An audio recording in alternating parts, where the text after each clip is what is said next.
Have you ever been in a situation where you love someone so deeply, you remember the little things, you show up for them, even when no one else does, and still you are left wondering, do I even matter to them?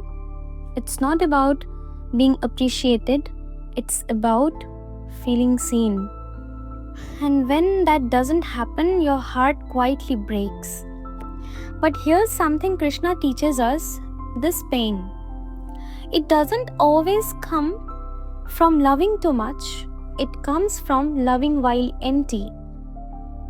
In the Bhagavad Gita, Krishna says, जिससे राग होता है, उसी से सबसे ज़्यादा दुख भी होता है. Attachment. That's where most of our sorrows begin. Because when your heart feels incomplete, you start expecting others to fill the gaps. You start tying your worth to how they respond. You stop loving and start needing.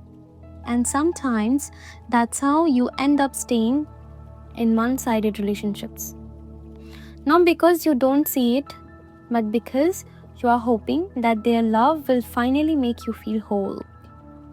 But Krishna reminds us you can't pour love from an empty cup. So you begin the inner work quietly, patiently, and slowly. You learn to love you. Because when you give that kind of love to yourself, you stop chasing it in others. You still care, you still give, you still feel, but your peace doesn't depend on their reply. You love not to feel complete, but because you already are.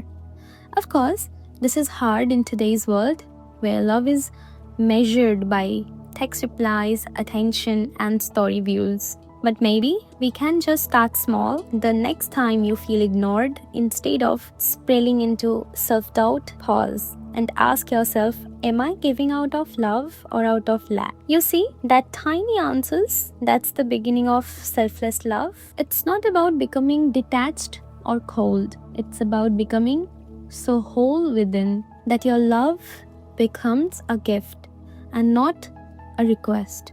And that, Krishna says, is the kind of love that sets you free. If this message echoed with you, pause, breathe, and remember, you are already whole.